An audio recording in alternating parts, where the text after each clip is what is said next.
David, we have been away from the podcast for a little bit, so let's see if we're better or worse at doing our introduction here. My name is David Pietrzewski. And my name is David Pinsoff, and what is this? It is a podcast about evolutionary psychology called, Evolutionary Psychology, the podcast. with a parentheses, and the tagline is Actual evolutionary psychology. by actual evolutionary psychologists. Wow, we did it.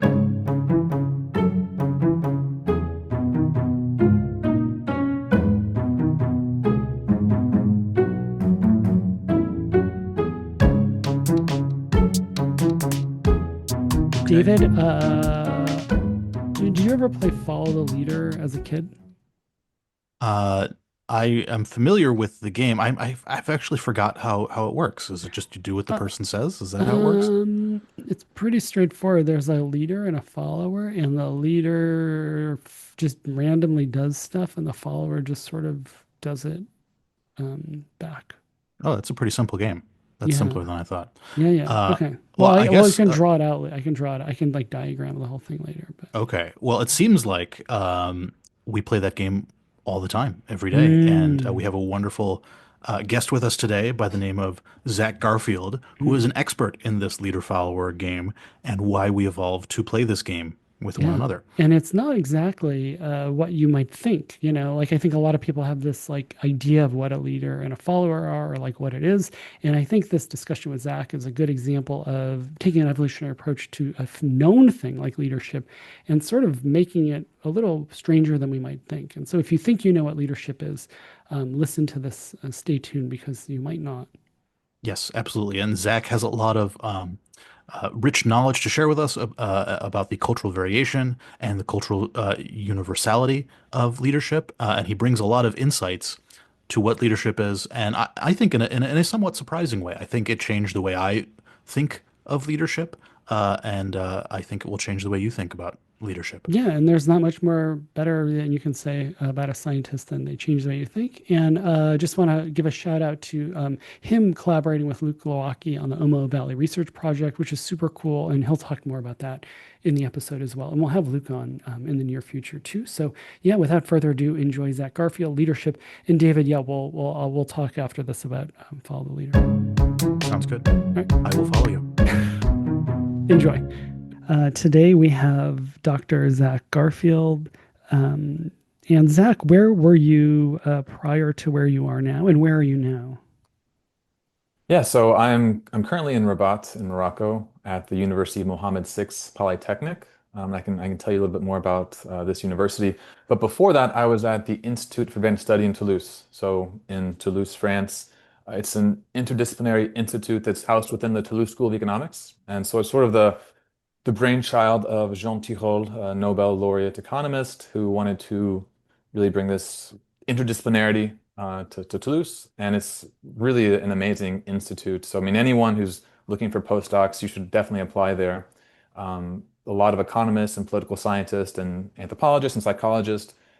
It's really just a beautiful center. Yeah, I the is IAT. What is it? The abbreviation? IAST. IAST. Yeah, there was a conference there. Maybe it was EB or one of them, and I visited Toulouse. And in keeping with France, my experience of France, I went with some other fellow evolutionary behavioral scientists to what looked like a home kitchen, which was a restaurant. And they were like, "Well, we don't really have a lot, but we'll throw something together." And it was like the best meal of my life. Uh, and it was like 10 euros or something like that for like all three of us or something. So yeah, so Toulouse is lovely. I highly recommend visiting. Yeah, it was a great 4 years, and as the postdocs, you get to go on dinners with lots of the visiting scholars. It's just like a continuing, rotation of some of the most impressive and interesting scholars across the social sciences, and you get many, very lovely dinners along the way too. So Yeah. it was And that's amazing. that's a that's a lovely segue into something you study, which is cooperation, sharing of food, leadership, whether leaders are disproportionately generous compared to other members of the group. So do you think that the sharing of food plays a pivotal role in human social status?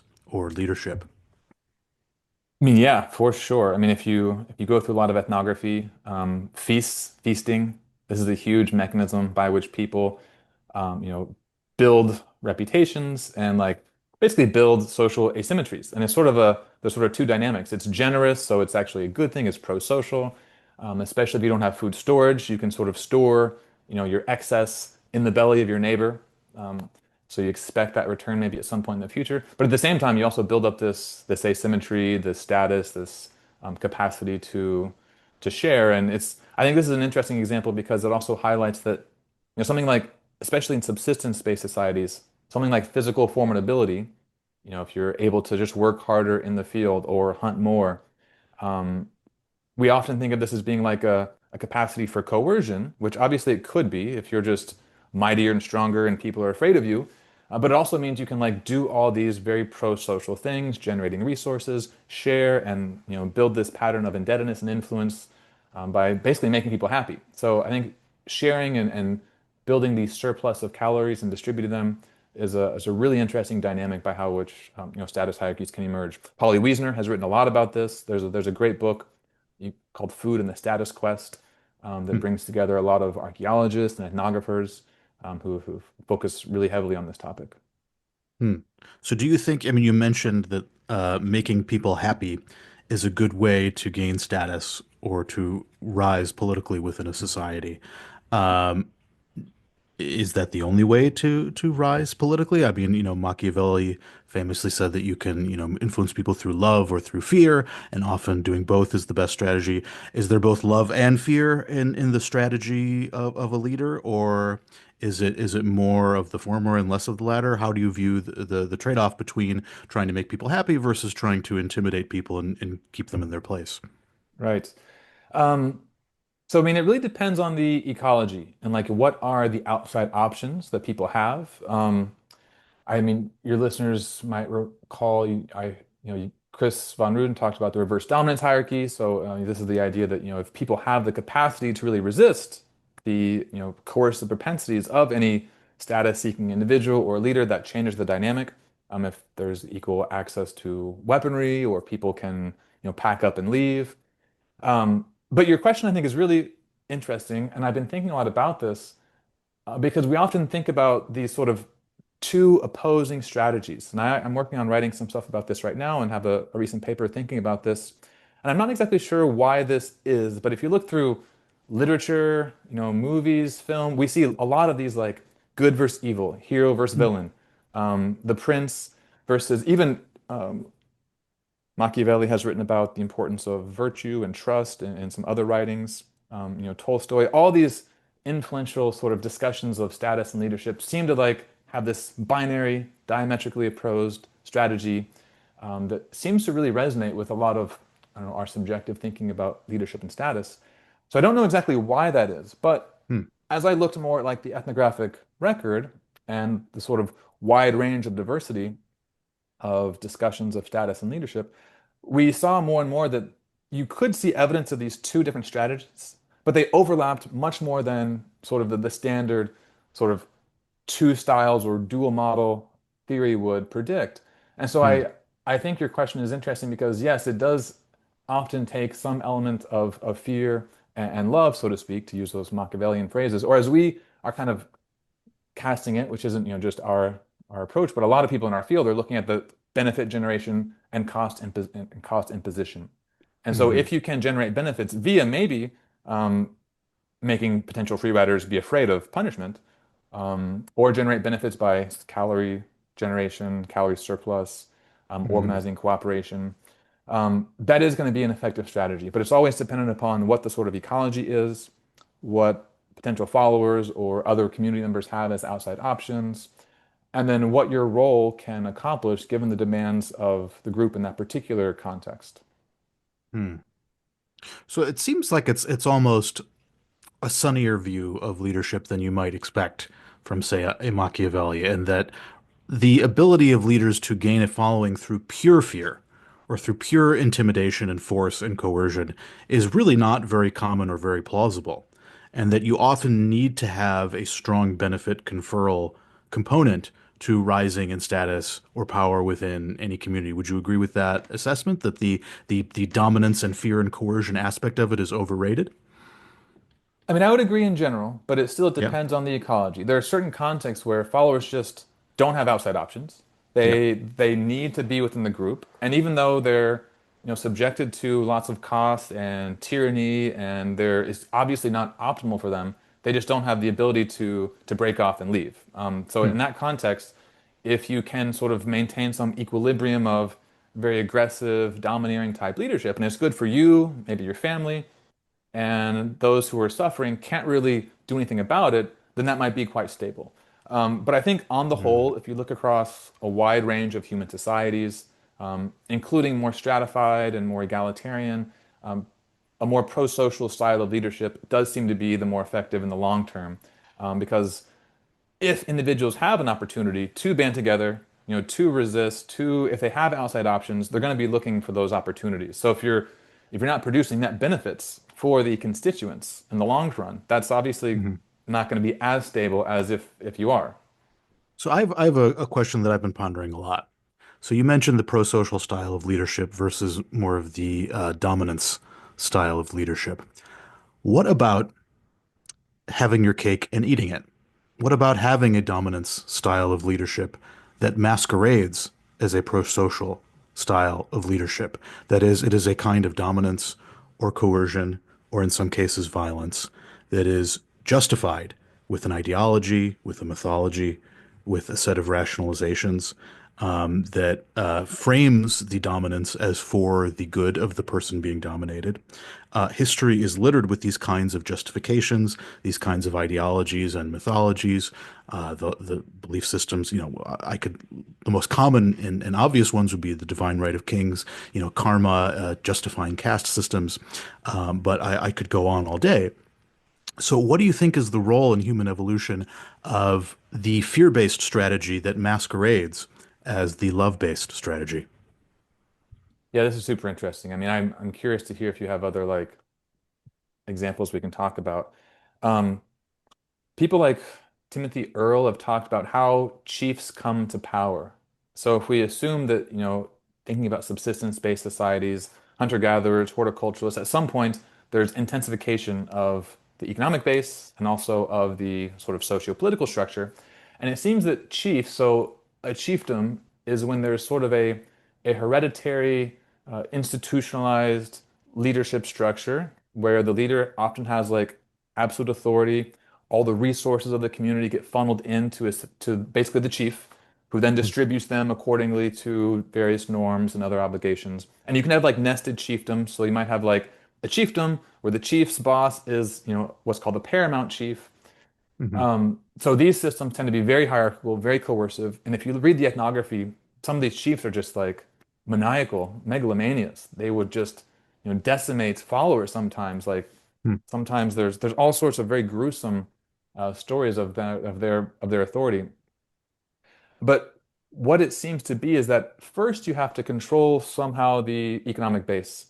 And then what seems to happen is that they are able to leverage that control into ideological control and also controlling like the Mm. the, the military, the sort of physical force. So if you have this sort of warrior class of young men who you have control over, you also control the economics. Then you sort of start to control this ideology too. And Mm. then I think this gives rise to these sort of state societies like Incas or Mayans, where you have this sort of sun god type leader. And there hasn't been enough writing about this, how this transition occurred. If you look at more hunter-gatherer type societies or let's say smaller scale societies, you have these distinct individuals. You have like the shaman, who is often, feared because of their special expertise. They can cast a spell on you. Someone might hire them to, do something bad to a rival, but they also might have special medicinal knowledge and ritual expertise. So they're blessing you and they're healing you. But they have this sort of supernatural leader component to their sort of social role. Then you'll have your military leader who is, organizing raids or in charge of defense, and the influence might oscillate between. And then you have your sort of broader political leader like the big man or the head man who's kind of solving more day-to-day conflicts. But then at some point over the course of either cultural evolution or in particular ecologies, these different roles kind of coalesce into one individual. And how that exactly happens, I think this is still a big open question for sort of like the cultural evolution of status and political hierarchies. But then when that happens, we get to exactly the scenario where you're describing, by which, this acceptance of potentially extreme despotism is kind of reinforced through other norms and ideologies. And then we get to, any of these examples I guess we might pick out. Yeah, do you think that what it is, and I mean, maybe this is just speculative, but it's that there's sort of you talked about the ecology, and I think, we talked about in a couple papers in like Leadership Quarterly and things, there's almost like a market dynamic. So it's sort of like what's being offered. And so in a world where there's a shaman for medicinal purposes, but then somebody is formidable, and you have to go to them, that all creates this market of, if you can create a team of people who can sort of all provide that and maybe have one figurehead to coordinate, um, then all of us sort of as a team get the benefits of that. And if you look at anything like any of these despotic governments, they're typically hugely unified to the people, right? Like the Nazis being a good example. But then if you look the bickering within and the status within, but everybody's sort of serving different roles within that.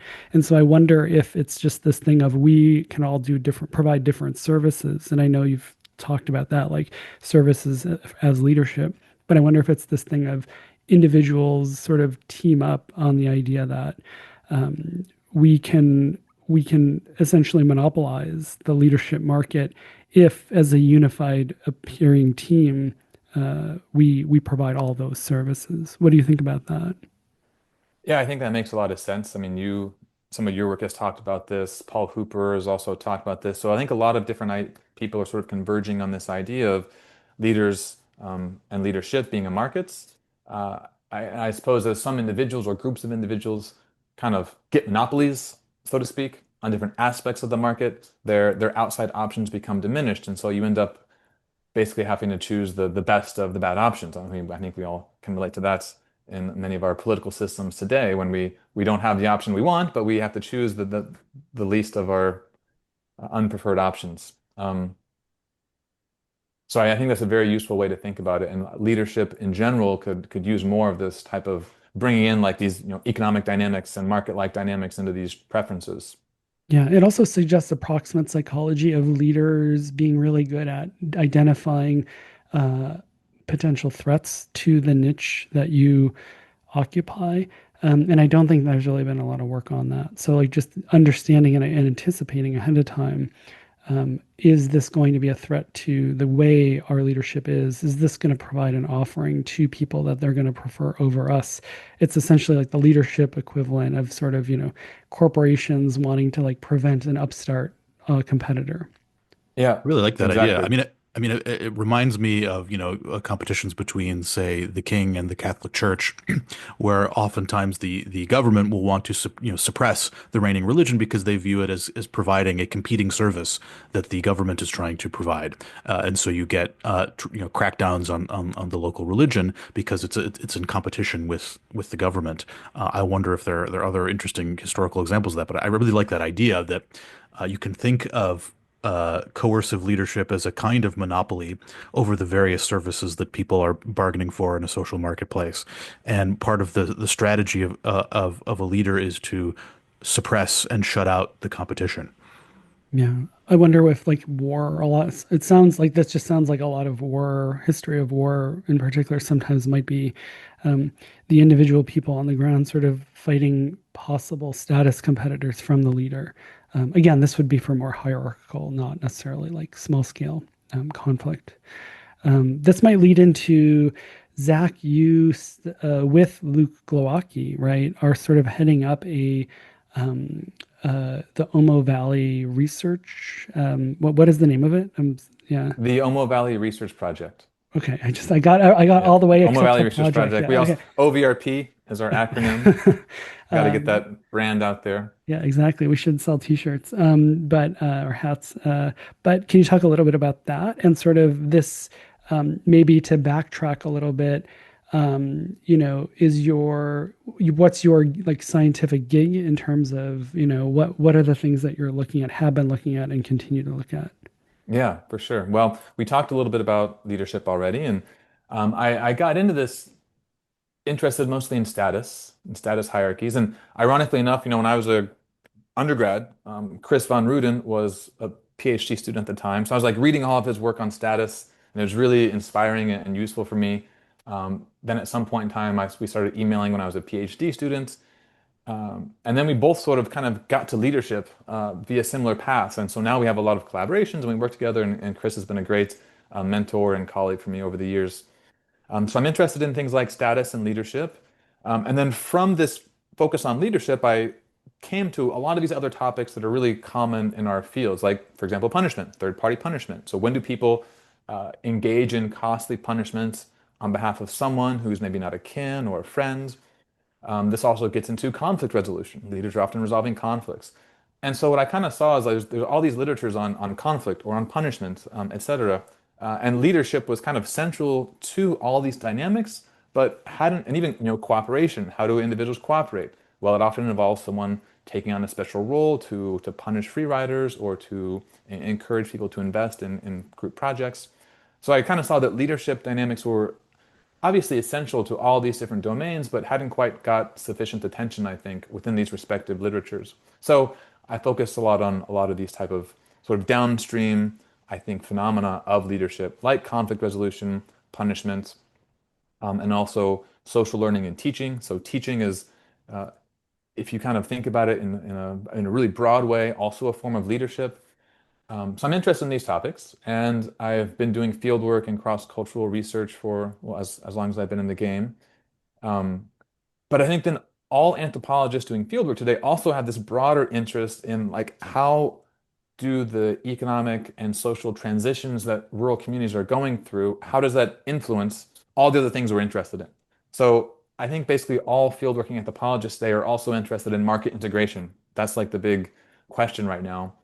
And we're probably coming to a period in the not too far distant future where there are maybe no subsistence-based communities in the world today. Brett Beheim has talked about this in some of his talks, the end of subsistence, and I think anthropologists have been talking about this for forever, but it's got to happen at some point, and we've got to be getting closer and closer to it. And so there are still today many communities around the world that are what we'd call subsistence based. So like most of their food, most of their calories are coming from food that they grow locally or animals they hunt or livestock they raise.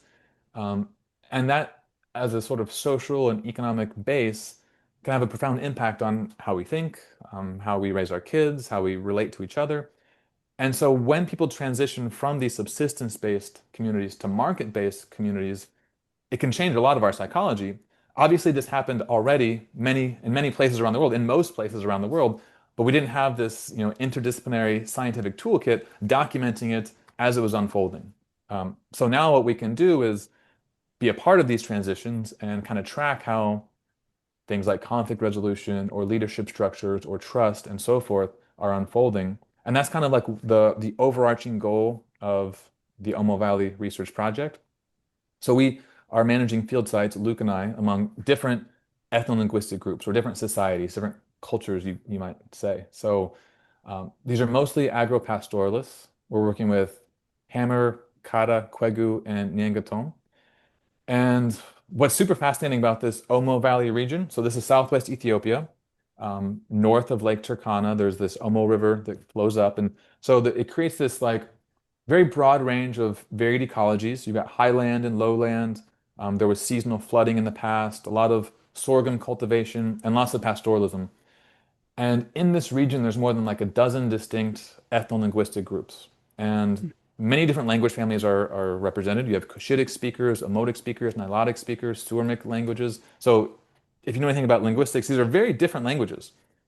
The populations have a lot of social institutions in common, but they're also like very, very different. So you have in this relatively close environment, just a huge array, a huge mosaic of cultural diversity, really like nowhere else in the world. If you have a truck, you can basically drive around and you can like go visit all these different communities. There's really nowhere else in the world like that. And then on top of that, as you probably know, Ethiopia was the only African country not colonized by European powers. Um, Effectively, the colonizers were domestic. There was a Amhara kingdom, and there's a sort of history behind that. But the Ethiopian Empire was very strong at maintaining its borders. So the Turks tried to invade, and the Italians tried to invade also, but they never really did. Um, but this Ethiopian empire didn't really do much in the far, far southwest of the country. They maintained the border, but they didn't develop it at all, so to speak. The empire fell in the mid 70s. Then there was this communist regime that eventually failed, and now you have this new ethnic federal democracy that emerged in the early 90s. So now there is development happening in Ethiopia, but you didn't have like the sort of scramble for Africa during the colonial era. You also didn't have this like big investment across Africa that was going on with like the British and the French and the Portuguese in the 80s and 90s, because Ethiopia just like kept everything kind of under its own control. So when I talk to some of my other colleagues about what things are like now, they see it as like, oh yeah, this is what it was like in Kenya 20 years ago, or this is like in Nigeria 20, 35 years ago. Um, so it's really fascinating for all these reasons. There's these communities are still very much sort of governed by customary institutions. Certainly, there's been change. Of course, there's been change, and it's happening more and more now.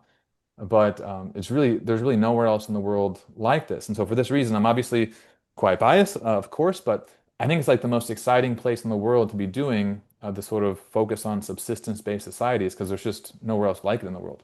Yeah, from that perspective, I mean, obviously, in 40 or 80 years, all the science will come in and we'll know sort of market to from subsistence to market transition, what that looks like and what it does to our psychologies. Hopefully, assuming science is still happening in 80 years, we might be all in subsistence for all we know in 80 years. But Yeah, we won't need to do any anthropology. We'll be living it. yeah, exactly, No, I just exactly. But what's your take? And we can continue on, but just like you were on the ground, and so like either the difference between like you as like an American going to these places, or talking to your colleagues, where it's sort of like you're experiencing this difference in the ecology or the way of living.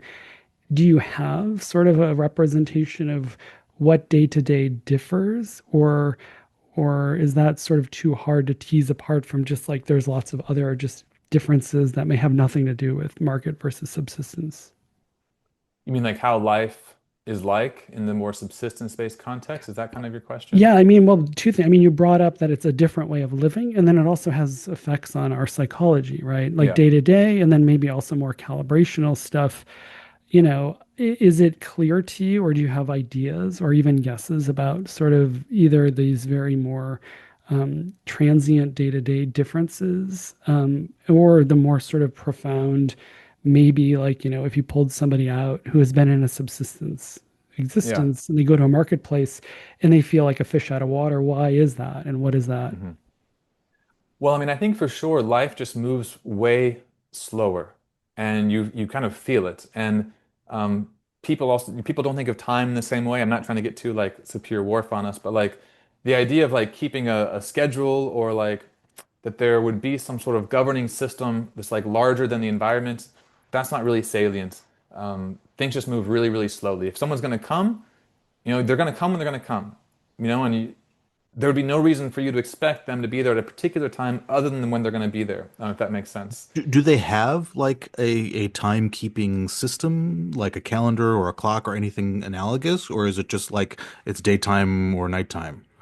Well, now obviously everyone has access to clocks and has a Okay, conception of time because they're also engaging with kind of the markets. There right, is some market integration. It's just got it. extremely low, right? So, Hmm. but the typical sort of indigenous system of time, as far as I have an idea of it, is like there's obviously seasons, there's Hmm. months, so everyone understands like the months, Hmm. everyone understands like the weeks. So yeah, you usually talk in terms of months basically, and they'll say like, oh, say 6 months, 7 months, or like the seasons, the rainy season, the dry season. So when I'm talking to people, I'll be like, I'm coming back in 3 months, and they basically know that, and they'll remember that quite clearly. And then if I come back in 3 months, they're super happy. In terms What of if you time of the say day, I'm going to come back in an hour? Is that less intuitive to them? I think at this point people understand an hour. I don't know. I Hmm. mean, I think they've learned it, right? They've learned it over Yeah. time. Hmm. So they can kind of get it. But I think in this context, there can also be a high degree of misunderstanding. They'll certainly say they understand it, but then whether they kind of respect that or whether they kind of keep that in their mind Whether is they'll kind be of a, mad if you're like an hour and a half, whether you if you're late, or whether they have like expectations and emotions surrounding it, that's probably less present. yeah, that's for sure. That's for Okay. sure. Are there norms around lateness and punctuality or anything like, or is that just totally a Western thing? Typically, it's more of a Western thing. I Huh. mean, I can think of some examples where we, have set up meetings, and if you're not there, then people can get upset. But I think in a more sort of customary way, like you wouldn't do things in a way that would be so contingent upon very tight scheduling, right? Like if you're gonna Hmm. go somewhere, travel somewhere, you're gonna stay there for like maybe days or weeks. And so we're gonna overlap. Like me, if we have a meeting and I go to the coffee shop and I might wait for 20 minutes, and if you don't show up, I'm gonna leave. But it would just be a longer scale. So if we say we're Mm. gonna meet at this village, I'm gonna go there and wait like 5 days. And you might come after 2 days, but we handle our business just fine. That's interesting. It's almost like it scales up. That's a very interesting idea that it might not be, it seems so foreign to sort of say, well, 20 minutes doesn't matter. But, again, it's this thing of like, well, every hour counts because we have internal combustion engine cars moving us around and we're not traveling by days because we're on airplanes and things. So that's an interesting idea that it sort of scales to the meaningful time units. Yeah, I think that's a good way to put it. I mean, is it because of this analogy between time and money, where your time literally is a kind of money and you can charge people by the hour, and if you're dilly-dallying, that means less cash in your pocket at the end of the day, and so participating in a market economy forces you to think about the time that you're spending and to budget it wisely for your own self-interest. You think Yeah, that's what's behind this? Yeah. I think that's a very interesting hypothesis. I think that's Hmm. a very intuitive way to think about this. And my colleague Damian Blasi has an idea to test this. And so, from this perspective, he also thinks that the way individuals use language is shaped by this involvement in market economy. So once you like monetize your time and you realize that this amount of time is worth this, he thinks that actually changes how you speak, and people will actually kind of speak quicker. And it's sort of there's many sort of downstream effects of how it impacts our behavior. And I think yeah, showing up, managing time, travel. Once you have a commodification of labor and time, I think it changes a lot of aspects of our thinking and behavior. That's interesting. I mean, I think even like people, there's a stereotype, and people sort of parody this on movies and things of somebody who's like, really in business, and there's just purely transactional, where it's sort of like they don't even, take the time to listen to a response, and it's sort of, so even I think even within individuals, there's sort of maybe the hyper commoditization of time or the transactionality. Um, that must also happen over the course of development, right? Like kids are not born knowing they're in a market economy. Like I'm just thinking like, my son right now, he's asking a lot of questions about time, because we're starting school where you have to be punctual, what is an hour, these things. So it's sort of reminding me that the same cultural transition occurs among all of us over the course of development. Oh yeah. Um, Getting my daughter out the door to get her to appreciate yeah, punctuality and getting to yeah, school on time is just yeah, impossible. She like yeah. cannot comprehend it. That's right. The And like struggle for is real. her, The triage. Yeah, exactly. Yeah, yeah, yeah. it's really hard for her to like Yeah. she's at the point right now where she refers to anything in the past as yesterday Yeah. and like has no concept of like how long ago something was. I can empathize with Yeah. that very much. Yeah. I feel like that's not so far off of most people's experience of time. Yeah. Yeah, it's a really alien. I mean, it's kind of hard to live like this. And it takes so much practice. But what's interesting about this kind of cultural change is that the lever is so clearly one of self-interest. That if you are in a market economy and you are playing this market-based status game where whoever is most successful and prosperous in the market economy has the highest status, all of a sudden the rules of the status game become very different. And you either win or lose based on how well you follow these alien set of rules.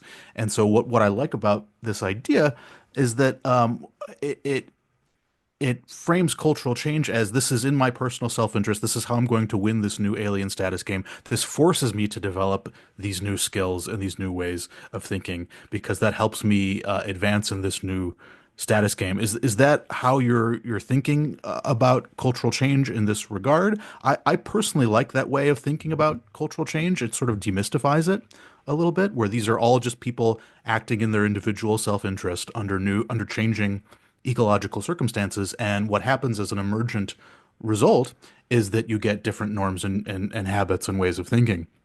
But it's not that these norms and habits and ways of thinking exist outside of us and are shaping us. It's that this just emerges as a byproduct of people pursuing their own interests. So it's a way of thinking about culture that I personally like. What do you think about it? Yeah, I like that a lot. And I think there's going to be variation among individuals though. And I Hmm. can think about different individuals who are pursuing these different strategies. It's like there's a niche that is opened up, right? If the Hmm. market is there and you can go there, there's some costs, but it's there. And then some individuals are more motivated to pursue that. And so some of my colleagues think about market integration at the community level. Like, okay, this village is this far from town, and it's a more market integrated village. And I think that's useful. But kind of to your point, the niche opens and then individuals kind of strategically choose how they want to invest in that potential strategy. And I can think of some interviews with some of the like younger kids, quote, like teenagers in these villages, and sometimes some of them have even like kind of identified as a businessman. And it's kind of like you can't really tell, and they're kind of I think a little secretive about it because we ask people questions about, how often do you go to the market? What do you sell? What do you buy? And then I've had some sort of stories of like maybe guys who are 18, 19, 20, and then they'll say like, well, yeah, I got one beehive at the beginning, and I had this beehive. Honey is one of the most valuable commodities that you can get, especially if it's a man's activity typically. So I got one beehive, and I took all the money and I bought two more beehives. So you can see they're thinking very entrepreneurially. Hmm. And now I had the three beehives, and after one more season, then I took all that and I bought a goat. And they mapped out a very clear strategy to how to get to more money. Hmm. And they wouldn't necessarily had to do that. They could have gone about it differently. They could have taken the honey and invested it in social relationships and given it to friends, or they maybe could have done something else. But they're very clearly thinking about how to maximize the monetary returns of their labor, then their friend or their brother might not be doing that at all. So it's interesting to see like who among this community are the ones pursuing this new strategy. Hmm. Do you find, I mean, so the way I would intuitively think about it is that the people who are more drawn to this strategy are people for whom other types of niches or other types of status games don't look as promising to them. And this particular status game, this market-based status game, looks particularly promising. Maybe they have a particular set of aptitudes that are well suited to it. Maybe they are better at quantitative thinking. Maybe they're more socially alienated from people who are not in this community, and maybe this will be a better opportunity for them to rise up and acquire resources and influence. Do you see these kinds of considerations happening where people are evaluating all the different potential paths they can pursue and strategically picking the one that's going to work out best for them, whether it be more of a market-based route or more of a local community-based route? I mean, that's kind of an empirical question we're trying to answer. There are also people who do seem to be more culturally conservative, and that's a really cool feature of these pastoralist societies. Because if you're a pastoralist, like if you're a man, for example, it doesn't really pay off until you're older. And if you leave the pastoral community and you, let's say, go to be even more market specialized, like you want to actually get a job and work in town, you immediately go into this like very, very low marginalized class of society. You look different. You might not speak the language that everyone's using at the market like quite fluently. So it's a very difficult to just completely jump in that world. But if you stick around and you go through all the difficulties of being a young man, you might be gone for many months or years herding the cattle, and then eventually you get enough wealth to pay for bride price and get married, which usually doesn't happen until you're much older. By the time you get to be like 50, maybe even 55 or so, you can kind of live a semi-retired life where now you chill out, you talk about ritual stuff, and you solve conflicts, and you drink a lot of, the local beer, and it's a pretty easy life. And so the incentives are to sort of stick around and to not get too involved in the market world, but yet to maintain enough cattle and keep the the sort of traditional cultural economic strategy going. And so that sort of, I think, in turn leads a lot of pastoralists to really kind of double down on all the sort of the socio-cultural package of pastoralism, the ritual, the myths, the ways of adornment, and all these other things. Whereas like forager, horticulturalists, or more hunter-gatherers, and I've done some research also during my PhD with what we'd call forager, horticulturalists, or more recently hunter-gatherers. But for them, once the subsistence base kind of dwindles, there's no real incentive to sticking around and trying to be a hunter-gatherer now when you're in your 50s. So you're more incentivized to transition quite quickly. Whereas the pastoralists, because the livestock are still doing fine. Now, this is a side point in that I think because of climate change and environmental pressures, the pastoralist regime is going to be much less sustainable in the next 20, 30 years. And we see this actually right now. There's a huge cattle death in East Africa. It's been the worst drought in history. It's been going on for a few years. So there's been like a huge drop in cattle. But overall, like, goats and sheep, they're quite resilient. You can have cattle and goat and sheep, and it pays off to kind of keep this system going. It's going to pay off when you're older. So I think it definitely could be that there are individuals who see that long-term strategy as being less viable, and maybe that's incentivizing them to pursue market-based opportunities. I think that's a good way to think about it. But these are exactly all the types of things we're trying to measure empirically and track. Very cool. I mean, it's another way of demystifying culture, I think, is to view it in terms of the material and ecological differences between different ways of life and what the local incentive structures are. If you're in a place where hunting and gathering just isn't going to allow you a comfortable retirement, then a market-based life is going to be more appealing. But if you're in a place where cattle can live a long time and help you retire comfortably, the incentive structures are going to be different just because of the nature of what cattle are, the nature of what the hunting and gathering lifestyle is like, the distribution of the local flora and fauna within the hunter-gatherer lifestyle, the lifespan of your cattle, or what it requires to raise them. These material considerations are what are ultimately going to shape the cultural norms and ideas. And I think that's another cool way of explaining airy notions of cultures and norms by the material constraints in a particular society. Yeah, I also really like that. I mean, it sounded like a little bit, Zach, that you were saying, to put it in David's language, is almost sort of the people are playing status games and trying to anticipate the future. And sort of, so if you are already sort of locked into the pastoral status game, or that's, you're going to do well, you're doubling down on the accoutrements, the cultural trappings and the traditions and all the lore and whatever rituals, and probably clothing and rules and everything and diet restrictions of the pastoral lifestyle. And I think that also feels very human, to just sort of be like, it's hard to predict the future. We're all just trying to like figure out like what's going to be the best path for me. There's some risk, there's some uncertainty, and you're just like, am I going to be happy? Which might mean like, I have enough stuff. I can be the retired pastoralist. And, there's sort of and then it also feels very human to look at people who are choosing different paths and sort of for there to be conflict. I imagine there's some conflict between the pastoralist who wants to keep that way of living going because they're benefiting from it or they're anticipating it, from maybe the young upstarts who are sort of like going to the market. Or maybe, I don't know, maybe they're not around each other. No, there's some conflict. I mean, I can think of, one family where, the father, who's an elder man, has this sort of social role. This is in a Hammer society. It's called Parko, but he's sort of like the supernatural keeper of this community. And he's an amazing guy.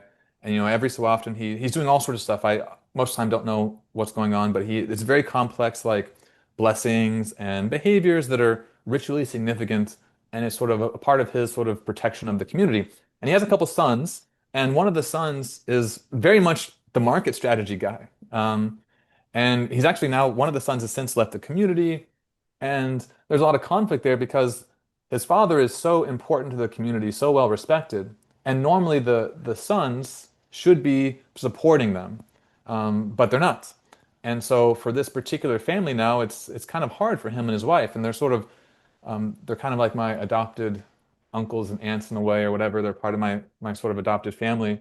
And their kids aren't really doing the job that they should be doing following the traditional way because they've really pursued this market strategy and now they're left. And so it's really a burden now in the community because other people have to help out and help them. And they have an incentive to, but there's also a cost there because they actually shouldn't be the ones to do that. You guys have talked a lot about this and know a lot about these, interdependencies, but conflicts of interest. And so, yeah, it does create tensions when people deviate from their prior expectations. Yeah. It reminds me there's a Monty Python skit where the family, the parents are like theater people, and the son, I think, wants to work in a coal mine, and they're very upset with him, right? It's the just, but that trope of, the kids want to do something different than the parents. I think that's a very universal sort of experience. Yeah, I've seen that before too. Even in the hunting and gathering community, the forage horticulture, the Chabu I worked with. I remember one of the big guys, the kind of the one of the leaders of the community. He had a bunch of sons, and um, you know the one son, the oldest son, was had just killed like a monkey in the forest recently, and he was like a small guy, like maybe 8 or 9, with like a wooden spear. And everyone was like praising him how he was going to be this big hunter, and he was telling me, "No, I don't want to be a hunter. I want to go to school." Mm. So even this guy at like 8, who didn't really know much, this is quite a remote community, had never really seen bigger cities. He had seen some, there'd been missionaries and some people had come to the community, but he had very early on decided that he did not want to be a hunter. He wanted to go to Right. school. And so, why people, what are the sort of environmental cues that allow them to make those decisions at such a young age is a very interesting question. Yeah, yeah. One thing we've tiptoed around, and maybe this is a bit of a transition, maybe not, is, and I know you and I have talked about this, Zach, is when we talk about leadership, and I think a lot of listeners, especially just outside, when they think of like the science of leadership, it's very much like business school model of, like there's a single leader and it's like a single person talking in front of a big group of people. And, my reading and understanding of sort of the anthropology and evolutionary sciences of leadership is I think we all sort of, as Westerners, sort of start with that idea. But, and you can correct me if I'm wrong, but I feel like the literature is sort of moving towards this idea that leadership is actually a lots of different things. And I almost wonder if that as a category or kind, I have ideas about why we might have this archetype, this entry for like a leader. But I'm just curious, like, what your thoughts are of, is it correct? Would you characterize it as being correct that sort of as you study this idea of leadership, that the idea of what it is itself sort of becomes more interestingly distinct, and maybe that our initial intuition about what a leader is, it's a big, strong, person who's sort of domineering, that maybe there's a grain of truth to that for some respects, but in other respects, it sort of assumes away what the point of a lot of what leadership is for is doing. Yeah, yeah, exactly. And leadership is one of these topics that we're so familiar with. And I think to your point, there could be a bit of like instinct blindness on the part of like Mm, much of leadership studies up to this point. Um, So I've given some lectures and some presentations for like executive education type programs where I talk about leadership from a very unique perspective. I even had the opportunity to give the Prince of Morocco in a classroom a lecture about the evolutionary social science of leadership. mm, And the people are usually very interested to hear about this, but I often ask them at the beginning, like, so what is leadership? And people have like very strong held opinions about what it is. Leadership is Interesting. inspiration, or leadership is, and they'll have sort of the business model sort of trope of what a leader is. Mm. And I have to bring them back and like explain that, okay, well, that's perfectly fine. I'm not disagreeing with you. But if we're going to take this psychological, scientific approach, let's operationalize leadership. Is it a set of behaviors? Is it a set of qualities? And then if we do that, where can we apply that and where can we find it? And obviously then we find leadership as a behavior or as a psychological phenomenon in many different domains. And we have to kind of then identify what's the limits of it. Obviously if a baby is crying, it's influencing the parents, but is that leadership? Well, probably not. There needs to be probably some bit of agency. But yeah, you find that leadership as a phenomenon, as like a psychological process, is occurring all over the place. And that's what we want to understand because the sort of business world of leadership or the political world of leadership is building up from that psychological foundation. But talking to my colleagues in like political science and other fields, it's getting them to think about leadership as a phenomenon rather than like a role or an institution. I think has been a big conversation. But I think people, like you said, are more and more converging on this more holistic, kind of multifaceted way to think about leadership. Yeah, I mean, It's just almost to like say as a, oh, sorry, just as a quick funny, slight, well, maybe not funny thing, but like, kids who are crying on the playground or at a toy store, and their parents do something different because of it are definitely leading. Yeah. yeah, no, I feel like my daughter is often dominating me all the Yeah. time. Uh, but it seems like what you're saying is that leadership is actually a much broader phenomenon than is typically appreciated. That we think of it as you're either the CEO or you're the politician, but that those are just very unique local instances of leadership of a much broader category that encompasses what we do in virtually every social interaction. Would you be advocating for that kind of definition? And I would then segue into the question of how do you define leadership? How can we pick it out from other kinds of social phenomena? Yeah, exactly. So anytime there's like a group of individuals, there's depending upon the structure of that group, there's probably going to be some individuals that have disproportionate influence in some particular context. Hmm. And so that's sort of the working definition that folks, I think, in the evolutionary social sciences are often using. Then that allows you to first define the group.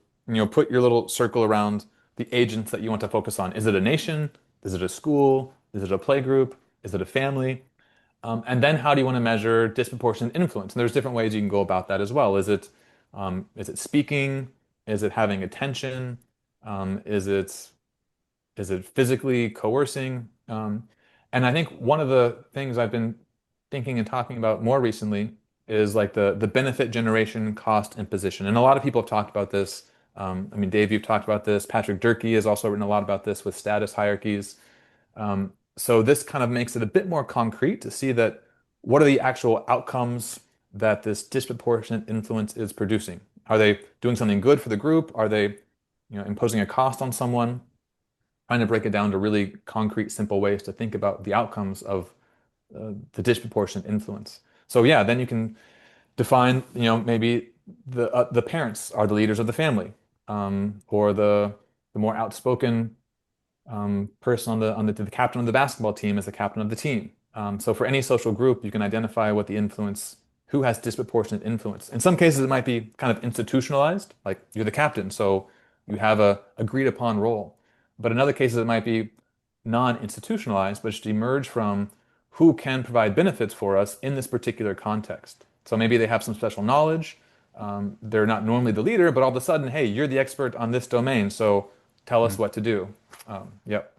Yeah, So somebody it's who's good almost at like navigating, for yeah. example. Yeah. So what you're saying is leadership is kind of chimerical, and that there isn't, we think of a leader as being one person, but what you're saying is that we're constantly morphing in and out of leadership roles all the time. Like, for my daughter, for example, if we're at home and she throws a tantrum, it's not that big a deal. But if we're in a public place that's very nice and formal and she throws a tantrum, that imposes a huge cost on me.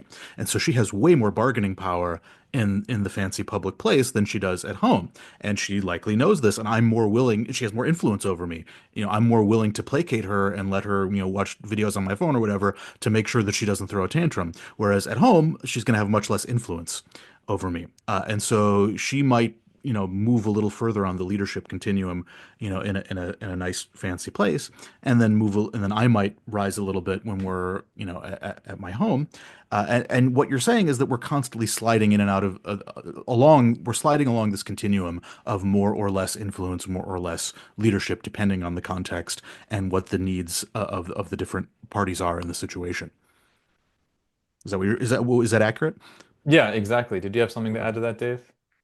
Oh, I was just gonna say, well, I was gonna just say like the example of the navigation, but I mean the way I think about it almost is that I mean to answer the substantive thing is that I actually think like leadership roles and events, like for example, we're all in a group of together, and maybe one of us has better knowledge of like where to eat, and so in that moment they're like essentially the leader, but then somebody else knows how to get there, right?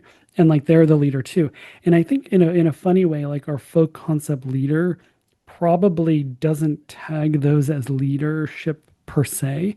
And I actually think it's biased towards and I think this is a word used by like people like Aaron Lukashevsky or other thing where it's almost like a leadership manifold, where there's certain attributes that are recurrently repetitively useful. So like, being a good communicator, being formidable.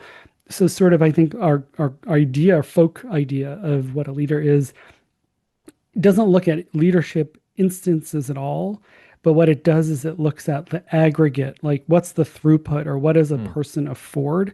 And so I think like half of leadership or three-quarters of leadership isn't even seen by our intuitive idea of what a leadership is. And what our intuitive idea of what leadership is doing the job of individuating between people and seeing what kinds of leadership instances they're good at and ranking them in that way. So it's like very much like it's we're not designed to do the science of representing leadership. We're actually just doing the evolve thing of sort of picking who's good for doing certain things. And that's what our folk psychology is completely focused on.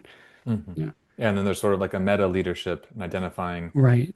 who should be leaders in what context. Yeah, that makes a lot of Yeah. sense. And just this like really emphasizes the market dynamics we were talking about before. So the context shapes who can provide benefits or impose costs. There's variation among all the individuals involved in the group. And then also you have the pool of competing leaders too. And so kind of to bring this back to like adaptive psychology, there's potentially either adaptations or there are mental structures that facilitate this process by which we can see what groups are we a part of, what are the challenges we face, and should I solve those groups, excuse me, should I solve those problems? Am I equipped to do that? Or should I defer to this other individual who clearly has more knowledge or formidability or the right combination of capital, so to speak, in this particular market? Yeah. And I think this gets into like one of my students, Clara Lavador, is really interested in like niche occupying niches and groups. And I think like the psychology of sort of what's my role, like in movies, there's always like, you're the getaway in a heist movie, like what's your expertise? I think that Mm. idea of sort of every group has this role and this role and this role, and people value being that role. And it's a threat when somebody else comes and might be better at you. I think that happens a lot more. And that dynamic is sort of what we're also talking about here. Yeah, that's like the dominance hierarchy within the roles that assemble together to form like a cohesive, functioning, interdependent group. That makes a lot of sense. Yeah. That's interesting. So maybe within the heist group, there's a dominance hierarchy about who's the best getaway driver, right, and maybe one who's widely recognized by the group as the best getaway driver. You could consider them the alpha, and then maybe the second best would be the beta. And then if someone else is showing their chops at being a getaway driver, well, the alpha might feel threatened by that and try to act against that person. But that's just a little micro status hierarchy within the larger group of, what they're trying to do, which is, rob banks or whatever. And then you have different status hierarchies happening there. I mean, it's all extremely complicated. But of course, once you zoom out, you see that this is just a niche within a niche within a niche because, choosing to rob banks versus, do brain surgery is itself a huge complicated decision of which niche I'm going to pursue and then, which niche I'm going to pursue within that niche. So it's a rich way of thinking, and it helps you carve nature at the joints and think about what the little micro decisions are within the fractal nature of all these different status games and all these different niches. Anyway, I'm ranting, but Yeah, no, yeah, I like that. But it unifies like the like Congress person who's threatened by another Congress person, and that's the same underlying logic as the kid who's a good skateboarder and the best skateboarder in class, and there's a new kid who's a better skateboarder. It's the same expression at a deep level of the same phenomenon. yeah, I mean, I think it explains a lot of political phenomena. I mean, you could think about, antipathy toward immigrants as, I provide this service of, working for this factory, and here comes this new group of people who seem to be doing this work or providing this service at a lower price than me, and that could to my evolved psychology feel like a threat, and I might try to act against that upstart or those newcomers coming in to try to overshadow me. Or if I am a cultural, well-educated elite, and I want to have lots of influence over the culture, and I see these wealthy corporate CEOs who have disproportionate political influence, they're a threat to me, and I might be attracted by political parties that try to take down those corporate fat cats, right? And so you see these kinds of status conflicts happening in all different parts of a society, and at different levels of social hierarchies and in different social hierarchies. And these are some of the raw material for creating political coalitions that are attractive to people and uniting different alliances together. Anyways, I'm getting into my hobby horse, which is thinking about politics. But Yeah. I'm curious if you think I'm onto something in this direction. Yeah, definitely, definitely. And there's another layer of complexity to this in that as let's say a would-be leader or a potential leader, you can also manipulate people's perceptions of the environment to promote your own capacities at the expense of your Mm, rival. yes. And this is like a classic thing Mm. that authoritarian would-be leaders do is emphasize the outgroup threats or the external Hmm. threats. And we've seen Donald Trump do this in many of his campaigns. But we don't have an enemy, so to speak, coming in our border or in our territory, except like immigration. So that's Hmm. been a very salient message for him. It creates this outgroup threat. And there's a lot of evidence that suggests that when there is this intergroup threat, we're more likely to prefer these more domineering, strongman, authoritarian type tendencies. It might be a cost for us, but it's a cost we're willing to pay if that threat is real. And if the threat is real, then you want that leader who can protect our border and keep us safe and provide those benefits to us that we think are going to outweigh the costs of their potential, coerciveness. Um, but if you have a rival who is, let's say, less authoritarian or less has less capacities for coercion, but they're going to provide all these other benefits. They're going to solve all the problems, and the economy is going to be great, and the social system is going to function well. The benefits are going to be great from that individual. Well, you might not be able to compete with them in benefit provision, but you can compete with them in some other domain if you sort of tweak the perception of the ecology to favor your capacities rather than theirs. So you can compete in these on both sides of the coin, so to speak. Mm. And I think Hmm. you see this in political rhetoric quite clearly. And I don't know that Absolutely. politicians have like evolutionary social scientists on their staff. I don't think they do, but it's almost as if they do. And I think that's an indication that the psychology underlying this is so salient Yeah. that someone like Donald Trump doesn't have to be coached to say, oh, yeah, you want to emphasize the outgroup threat to play into your strengths. It's just like Yeah.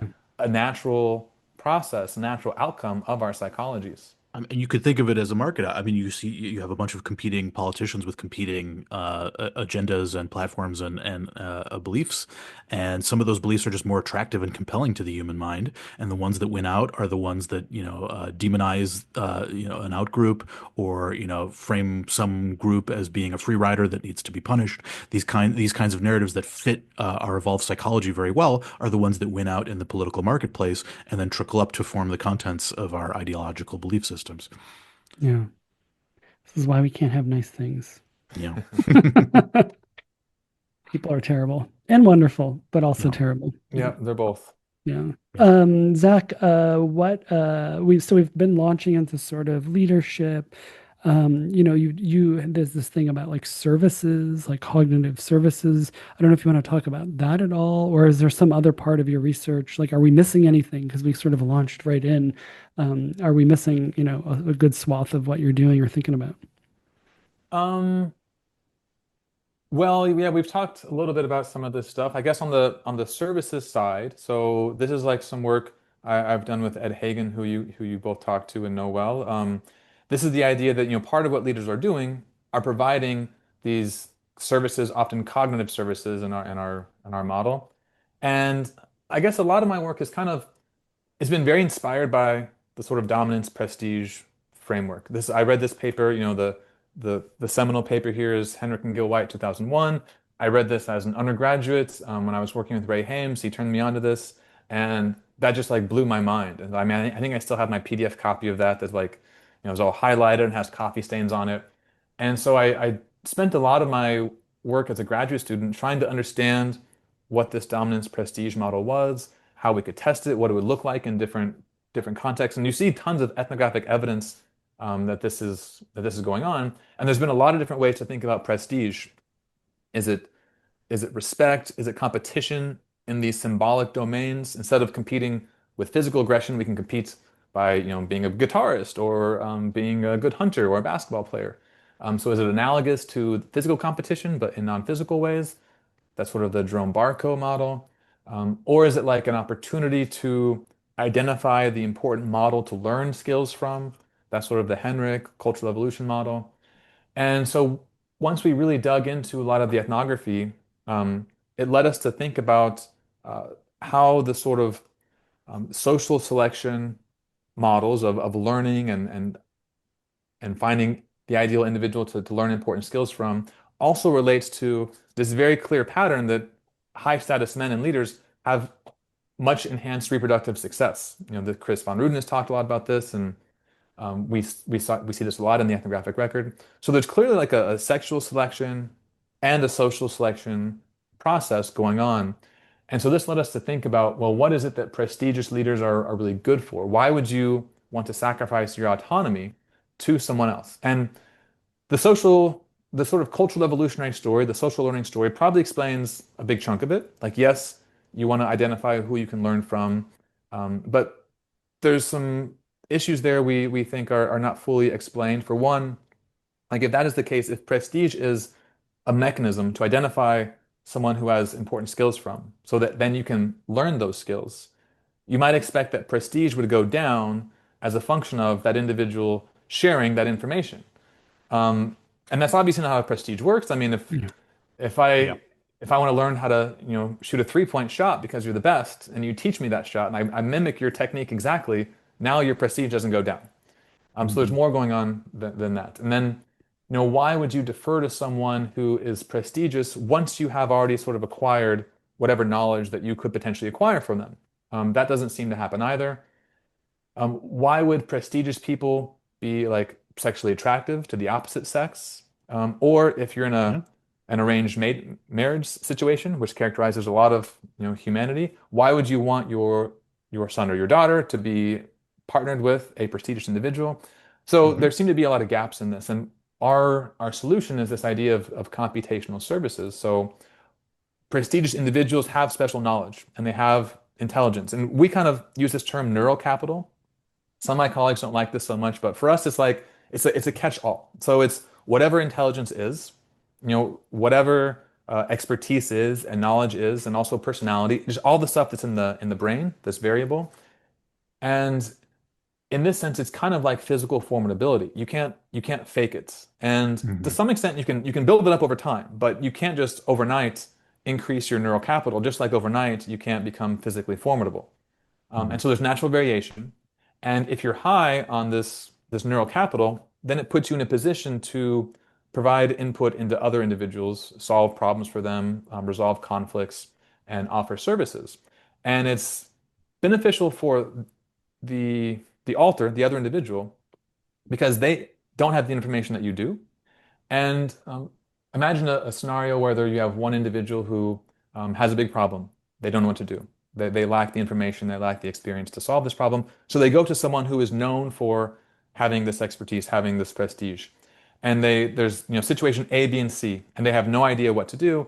Uh, the prestigious individual, because of their expertise, because of their sort of theory of mind capacities, maybe just even their cognitive capacities, their intelligence, they might know that option A is clearly bad for this individual, so they can like take it off the table right away.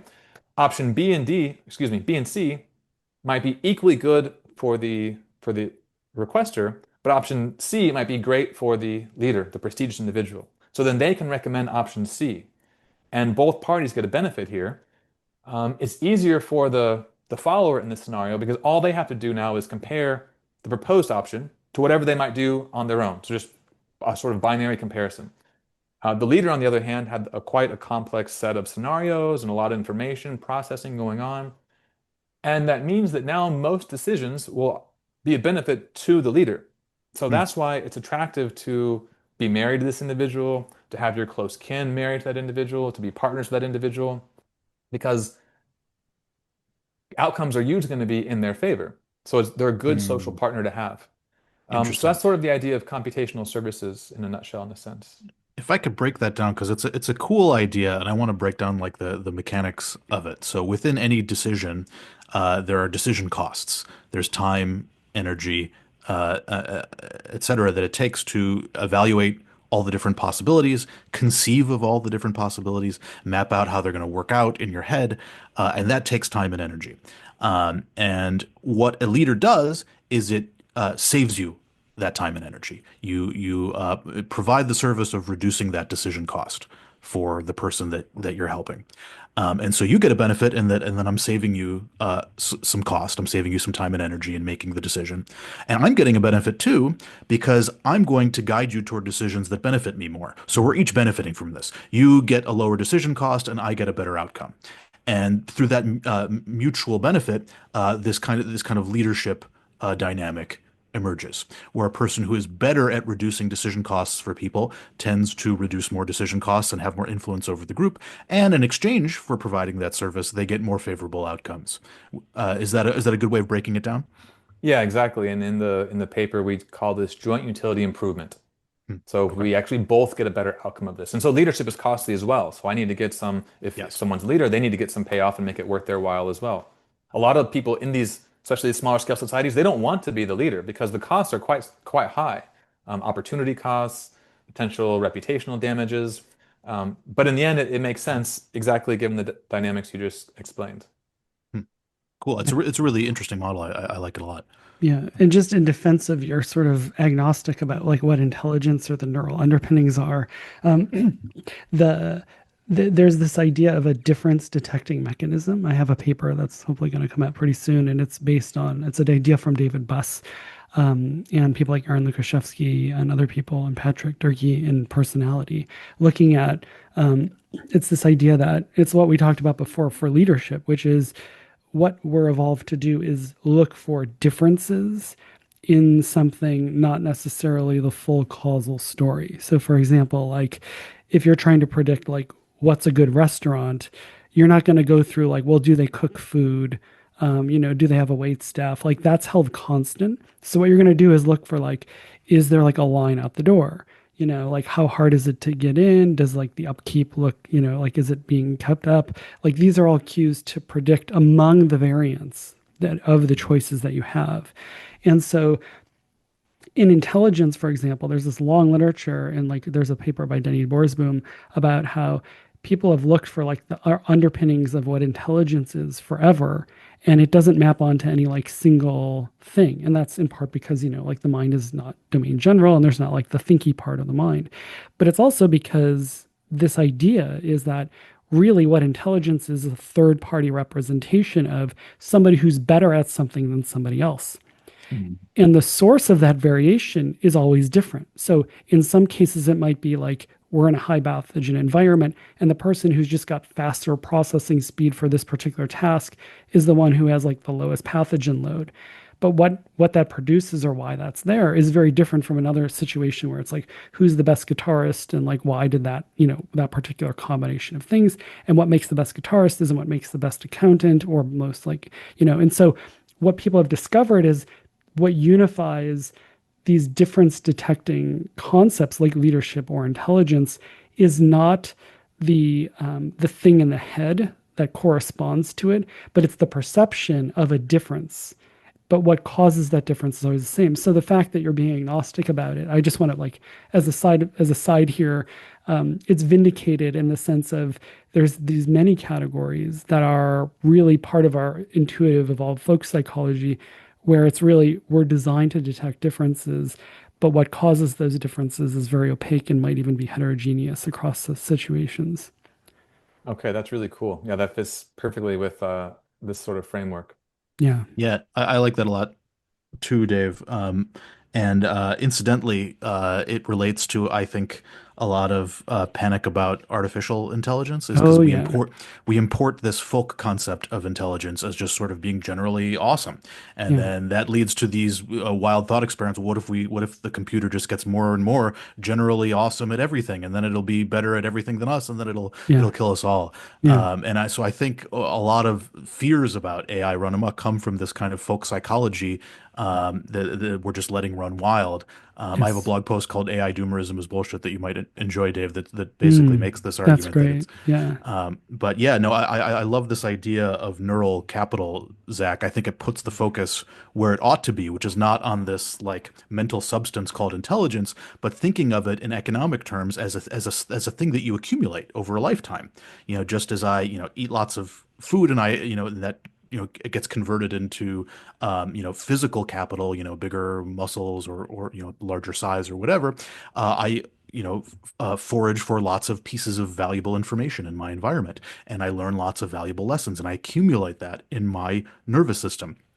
And that allows me to provide lots of value to other people. And just as some people might be better at hunting and foraging and better at accumulating food, some people might be better at accumulating valuable pieces of information, valuable insights, valuable lessons.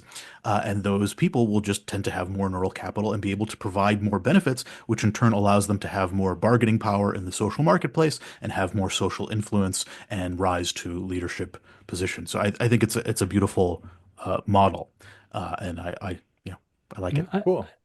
I also want to tie it back to, I think people listening might also recognize this in another context. And I know you've also thought a little bit about this, is that is parenting, right? Where like a lot of this dynamic, again, it sounds like it's almost really starts with sort of parenting. You can almost imagine that as if you wanted the first set of selection pressures, it's this thing of there's this helpless organism, and my control system is not only controlling this body envelope, but it has to do the services for this other body envelope that's totally helpless, doesn't know anything.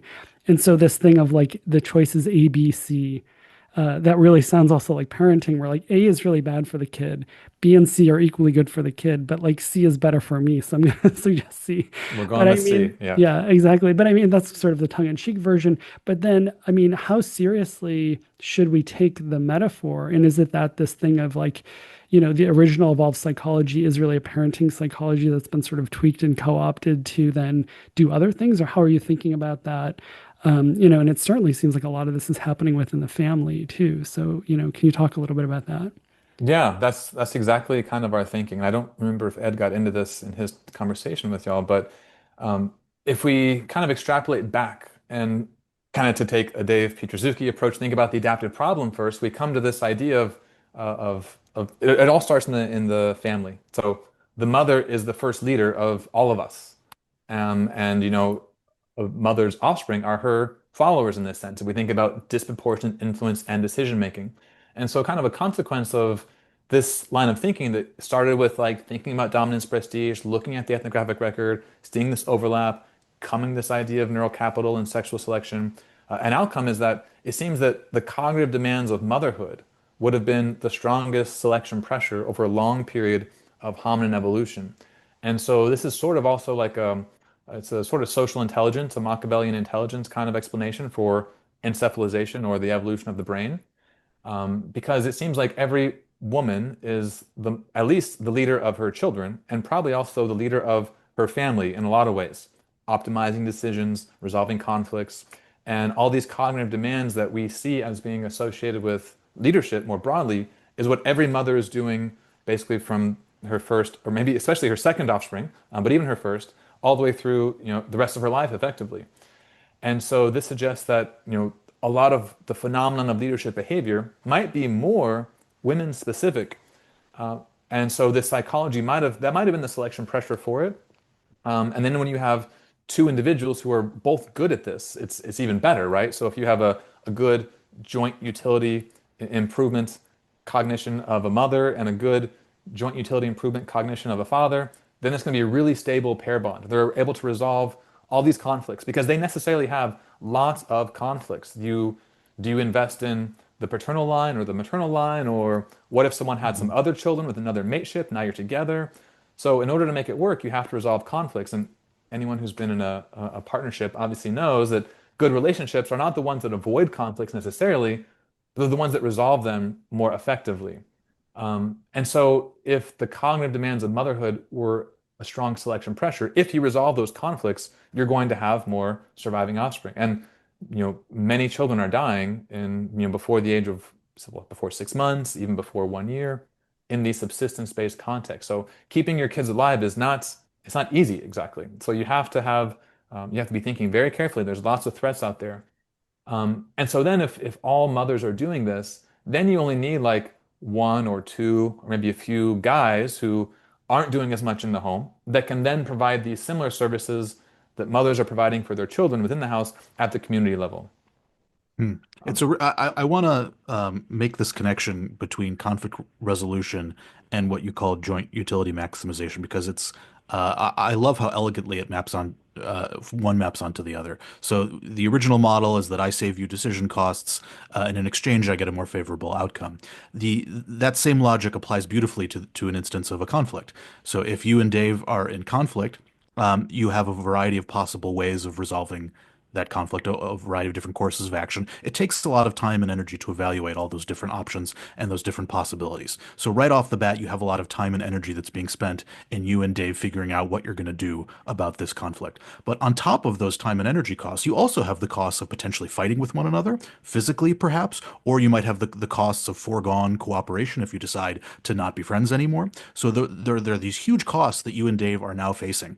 And me, as a potential leader, I have the benefit to save you those huge costs. I can save you the decision costs by making a clear outcome that both of you can agree to, and you don't have to spend time squabbling and fighting over it. I can perhaps save your relationship and the benefits of future cooperation. I can prevent you from fighting with each other and incurring physical costs.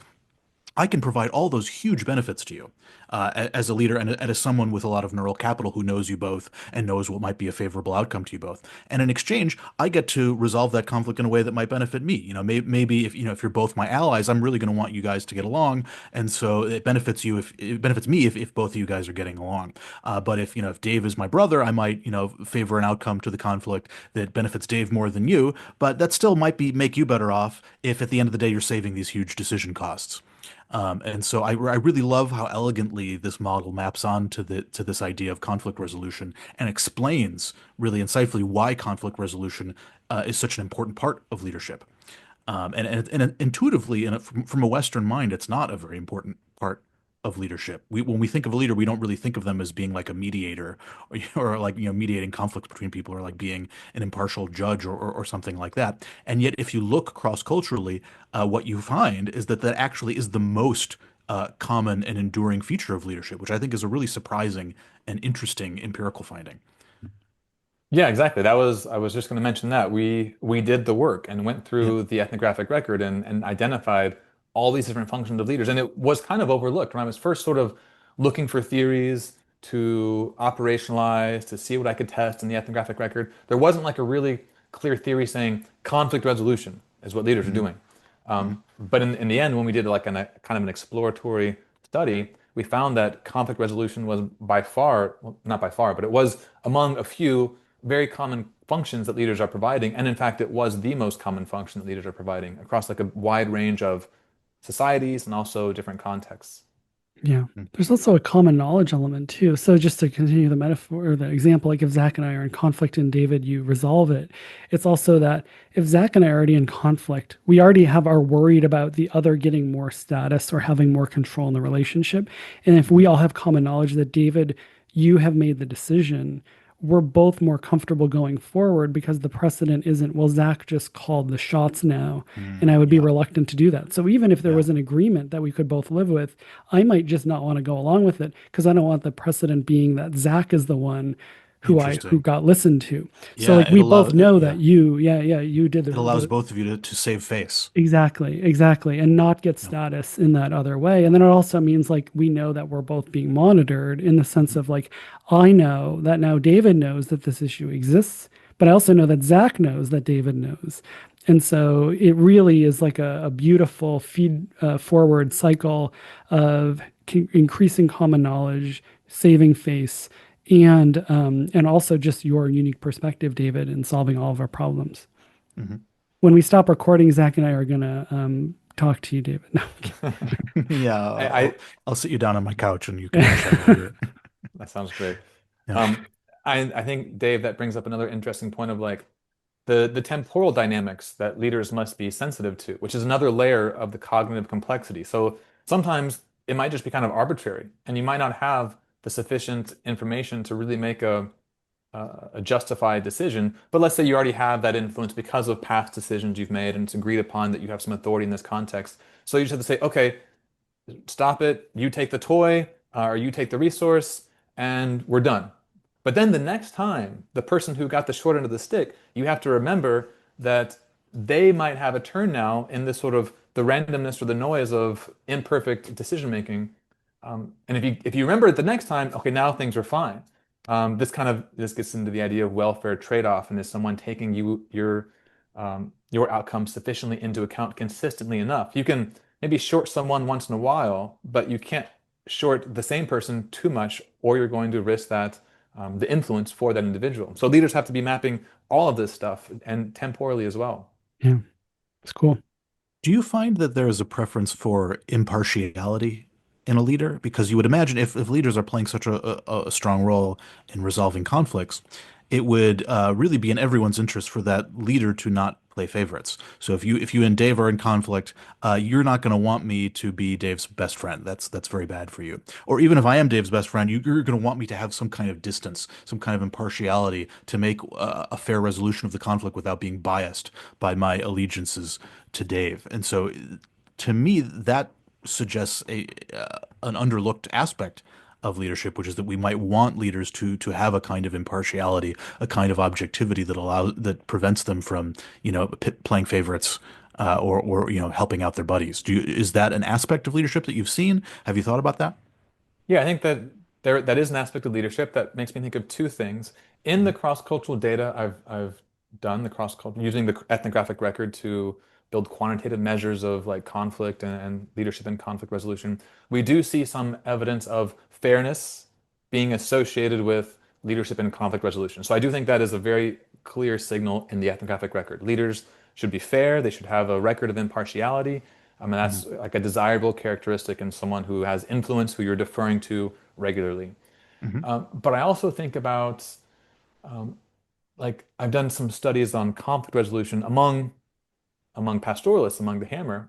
This is work with Luke, and we also see that kin groups play a big role in who's going to help you resolve your conflicts. And so, if me and Dave have a conflict, we might both recruit like one of our close friends, like an Yeah. institutionalized sort of friend, to come to our behalf. So in that sense, there's equal subjectivity or there's equal Hmm. impartiality, and we each like have kind of our almost our lawyer, so to speak, who is going to represent our perspective, not us. So there's sort of an idea that they're relatively impartial because they're kind of removed, but they're also clearly representing our interests. And as long as we Hmm. both have someone who's going to advocate on our behalf, it removes like some of the emotion Mm. or the passion, and it removes that direct conflict. But now it allows the negotiation to happen with a slight degree of, well, let's say equal subjectivity or equal partiality, so to speak.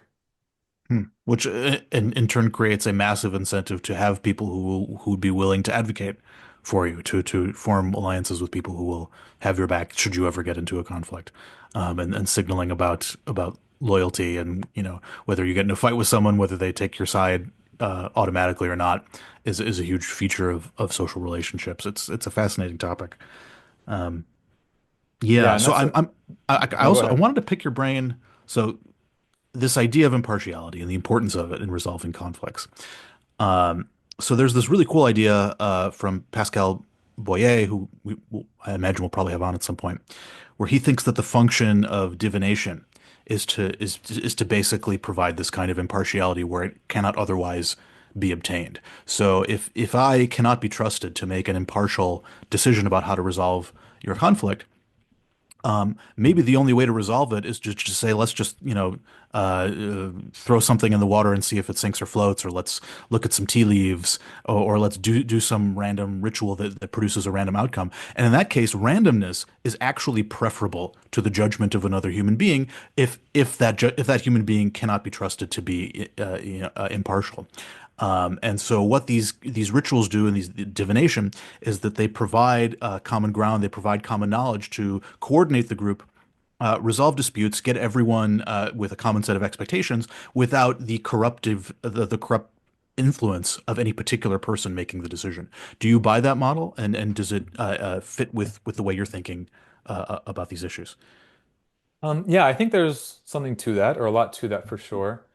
But at the same time, you need to have kind of the neural capital, so to speak, or the expertise to perform that ritual. But it does Mm, give those individuals like sort of plausible deniability in some sense, or the capacity to mm, say, okay, well, we're going to go to the oracle now. mm, And I have the authority to make that decision, but now I'm putting that responsibility outside of myself. And it's also a really good strategy from the perspective of said leader or high status person because it now limits the costs. mm, Some of the biggest costs for leaders are status loss. Mm. And so if you look at, we've kind of quantified this in the ethnographic data we've collected. There's more evidence in our data set of benefits than costs, status benefits than status costs. But it's not as much as you would think. There's tons of status costs. They're outweighed by the benefits, but it's very costly. Like I see leadership as being a really high risk or high reward strategy. It can pay off big, but it can also really cost you. So I think the Mm. divination element gives leaders the opportunity to sort of strategically not go into very risky territory and use some strategy. In Hammer, there's like a throwing of shoes sort of strategy that individuals can use. You have two shoes. I don't exactly know how it works because it's not really done very much, but you have the two shoes and you kind of hold them a certain way and you throw them, and the angles they make, can be interpreted to provide some insights. You So haven't yeah, I think you haven't needed it yet. I haven't You've needed it, yeah. thankfully. Yeah. But yeah, I think Pascal has a very really great point there. It's advantageous for the individual, and then also mm. like it's kind of flipping a coin, so it's people can't argue with that. I wonder if Yeah. like the cultural evolution of like larger scale religions and like monotheistic or even like other agents is just the passing. It's a reflection of passing the buck of the responsibility.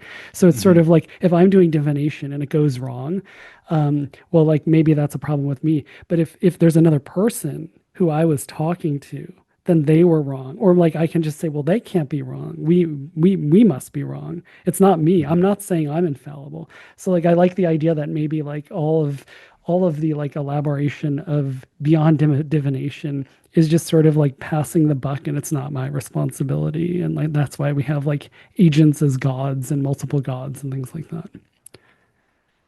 Yeah. That's a good I, idea. li- That's a big I like that idea. idea. Yeah. Yeah, I mean, it harkens back to what we were talking about at the beginning, Yeah. masquerading fear-based strategies with, with a kind of rationalization or moralization.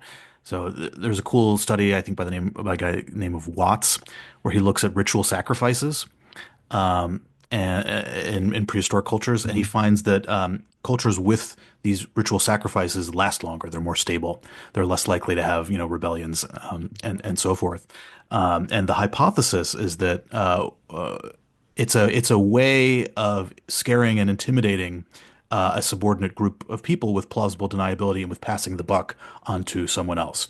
So Mm. it's not that we're just terrorizing you to dominate you and put fear in you. It's that we're just following orders from the big guy in the sky. You know, don't blame us. Blame him. Exactly. Yeah. Right. So it's a narrative that justifies the dominance relationship in precisely the ways that we were talking about. And that might explain why it has, appeared so often in the historical record. And we see this in a lot in ethnography as well. There's all sorts of, I guess, sort of socially constructed systems that allow elites to sort of suppress even like the Mm. reproductive interests or the Right. opportunities of people lower in the social hierarchy. And um, in Hammer, where I'm doing a lot of field work, there's lots of rituals individuals have to do before they can get married or before they can get pregnant, and then while they're pregnant. And there's sort of not always clear opportunities to prove that you did everything that you had to do ritually. Now, so that gives the sort of burden of trust on many other people in the community. but it also allows very high status people to accuse you of not having followed through with, let's say, X ritual or X step. Um, Mm. and that gives them a sort of this sort of religious domain to potentially punish you that they can use strategically and opportunistically for maybe their own self-interest or for some other political interest. Interesting. Yeah. Interesting. Well, Zach, I know a lot of what we're talking about, people who might not know your work, you're talking about the summary of it, but you've just been collecting an incredible amount of data and going to the field. As we're wrapping up here, can you just talk a little bit about like I know you're collecting lots of social network data. Can you just talk a little bit about sort of, you're not just talking off the cuff here. You've got a lot of data and you've taken a lot of effort to collect data, all these places. Can you just talk a little bit about like what that is? Yeah, yeah, with pleasure. I mean, that's really why I'm in the game. So Luke and I, have this, like I talked about, this collaborative field-based project, the Omo Valley Research Project. And now we've assembled a small army of research assistants and collaborators and colleagues. So we have many other people on board. Maud Mougenot is a postdoc working with us who's collecting a lot of data right now. We have a guy, Temachin Bira, who's finishing his PhD at WSU in anthropology who's also on board. Eshetu Uwentu, another Ethiopian anthropologist, is collecting data from us. And another anthropologist doing her PhD at WSU, Tigist, is probably going to be collecting data with us pretty soon. And so we've assembled this team of people that have different interests, different backgrounds, but all collecting these diverse data, but piping into this centralized cross-cultural database. And so actually during COVID, Luke and I spent a couple years really thinking about, okay, how can we collect these data um, just mechanistically, like what's the process? And so we built our own application with a firm and a very amazing software developer who's working with us to solve a lot of the problems that we've encountered over the years. So, for example, in many of these Omo Valley groups, people change their name. Like it changes over your life course. If you have a kid and you're a woman, your name changes. It basically becomes like the mother of, Dave. Um, and people have many names too. They have like a bull jumping name, a ritual name. And then the name that they would tell me in an interview when I ask them what their name is not necessarily the name that their best friend would call them by. So it's very difficult to ask people about other people in the community. So everything has to be like based on faces. But now if you have a community of hundreds, you can't carry around all these photos all the time. And so one of the key features of this application we built is to have a record of everyone, all their names, their faces, and then be able to query that using like a fuzzy phonetic search to identify people by their faces, to then have people say, yes, that's the person I'm friends with. And so we've built this sort of social network construction uh, sort of form to collect these social network data. And we collect a lot of data on demographics, kinship, reproductive histories, all the sort of standard human behavioral ecology type data suite. A lot of data on market integration, things you buy and sell at the markets. And now a lot of our work is focusing on social networks and networks that people have with other community members. And that's really a key focus of our work now is because um, friendships cross these cultural boundaries. And so there's a function of distance in the relationship and also the different ethnic group. And these different ethnic groups have different territories, different regions, slightly different economic or subsistence specializations. And as it turns out, as we're finding, there are lots of friendships crossing these ethnic borders. And this is probably really important over evolutionary history. If you think about, I mean, if the Omo is any sort of model, and there's been other work, other anthropologists have shown that people have like really wide-reaching networks. And so Yeah, people are going to have friends in other cultural groups, and we think that these relationships are going to serve specific functions. And so we're mapping how these networks exist now and then how they're changing over time. So we'll have like multiple waves. We've already collected, I think, 2 waves. We'll increasingly have more waves of these cross-cultural network data to see, what are the outcomes of having friends of other ethnic groups. So that's a lot of what we're doing now, and across these different villages, across these different ethnic groups. So it's a longitudinal and also cross-cultural, um, biological and social database. amazing. Yeah, super cool. And the big vision of this is to be able to do also cool collaborative work with people from all different types of disciplines. So people like Luke and Mode and I are sort of, gluttons and passionate about being in the field, but that's not everyone. So our hope is that by, building this infrastructure, having this database, we can collaborate with, an economist or a political scientist who has a question that we would never have thought to ask, or some other methods that we, aren't experts in, and they can leverage our data, leverage our infrastructure, and, do some really interesting science. It's fantastic. Yeah. No, I mean, it's like there's always you and your projects and you and Luke and other people. It gives me hope for our current generation of science that we're not just mothballing.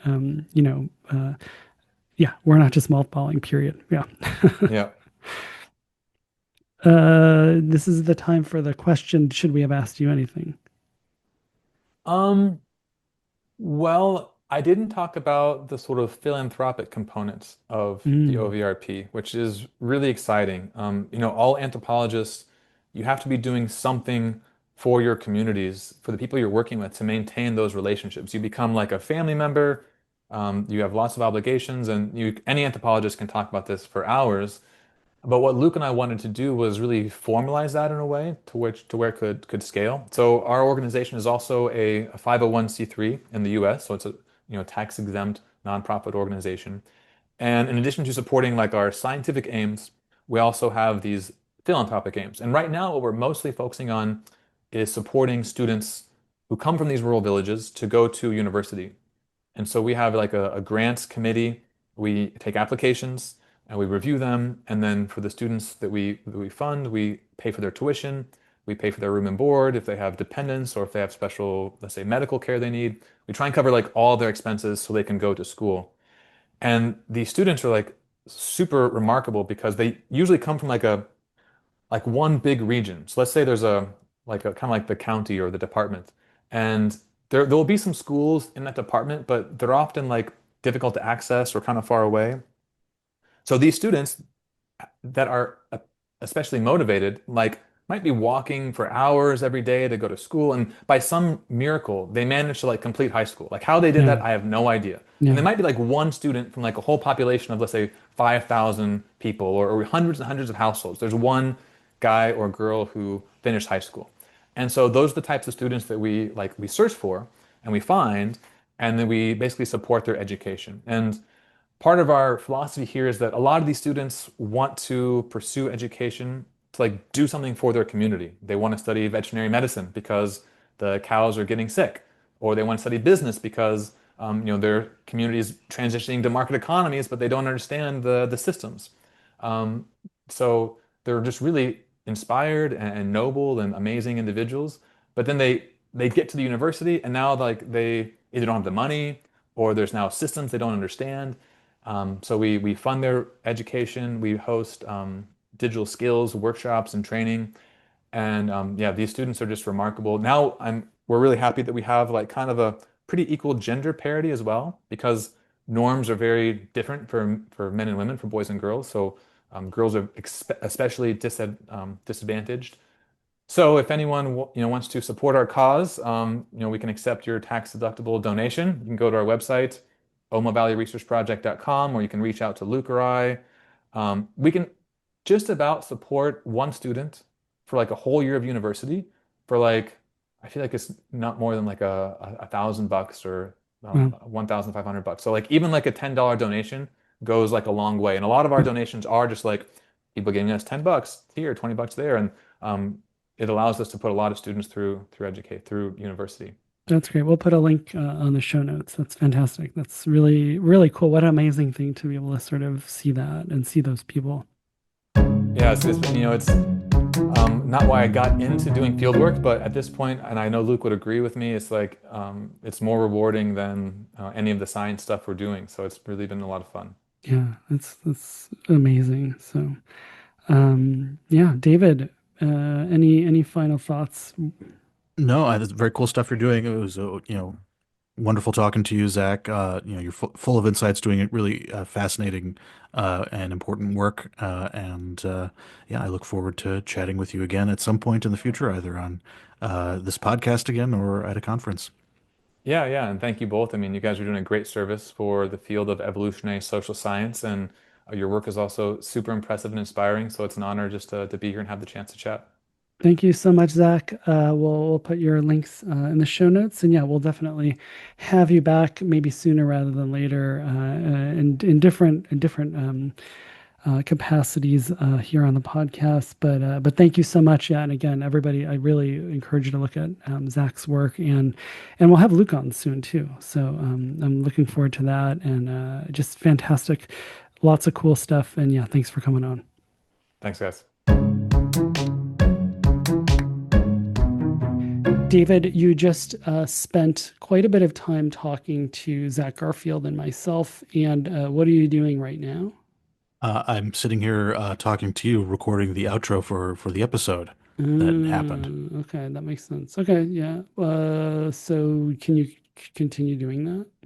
Yeah, so if you're still listening, that means that you enjoyed listening. You're here now. Presumably, you're here now, so you must be a fan. So maybe just consider telling people that you're a fan, talking about us on social media, maybe writing a kind review. If you're really a super fan, you might consider checking out our Patreon page and supporting us there. You should wear a t-shirt, but that me saying that out loud makes me realize that it would involve you designing and printing the t-shirt, which seems like a big ask. Maybe we should get t-shirts. That's a good idea. I can see that working out. Or But if you're or not fanny into packs, David. or fanny packs, yeah, Garfield. we had that bit in a Yeah. previous episode. Did But yeah, anybody send you a fanny pack yet? I think we had a fanny pack bit. No. Did somebody send you a fanny pack, David? Oh, I've not received Oh, any well, fanny that's packs. another way you can support the podcast. Please send David a fanny pack. He really needs one. That's true. I'm in the market for a fanny pack. So thank you so much for listening, and I'll see you next week, Dave. Sounds good.